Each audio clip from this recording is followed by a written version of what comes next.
Okay then, with Ranked Season 4, you can now buy a PvP ready HALVANTIC from the Battle Shop. And if you happen to climb the ranks, you can get some unique Crowned HALVANTIC reskins. So of course in this video, I'm gonna go over some sets that you can use for your HALVANTIC.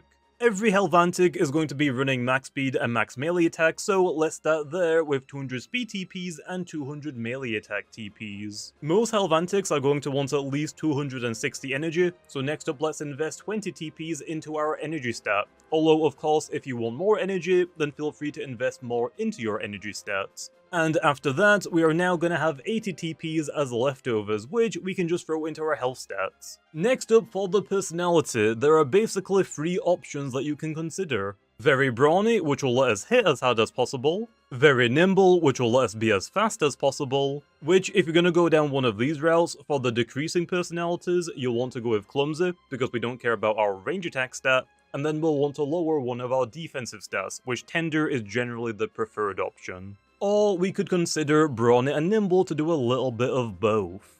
And if you're gonna go down this route, for the decreasing personalities, you'll just want to go with very clumsy, because again, we don't care about our range attack stats. Next up for the ability, we're mostly going to be looking into aggressive, which will raise our melee attack stat by 1 stage if we get a knockout, or pitch black, which will increase the damage of our dark type moves by 25%. Then for the held item, we're going to want something offensive, which most people lean towards the specialty items, being specialty gloves to increase our damage output, or specialty boots to increase our speed.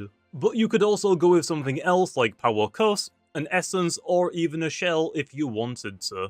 And finally for the moves, we're always going to want to go with Baneful Bash, which is going to be our strongest toxic stab option, and Thunder Crash, which is going to be our strongest electric stab option. Gnarly Gash is usually going to be our third option, especially if we're running the Pitch Black ability. And then the last move is mostly going to depend on which held item you're using. If you're running gloves, then you'll most likely want Primal Slash for even more coverage, but you could also consider Zip Zap to pivot out of the battle. If you're running boots, then you'll want Primal Slash for coverage, or Zip Zap to pivot out of the battle. And if you're running something else like Power Cuffs, you'll want Bulk Up to increase your melee attack and melee defense stats by 1 stage each. So yeah, with that, I hope this video has helped you decide what type of HALVANTIC you'd want to use, even if they are all offensive orientated. And of course, this is just how I would run HALVANTIC. If you have any other set suggestions, then feel free to leave a comment with your sets for other people to check out.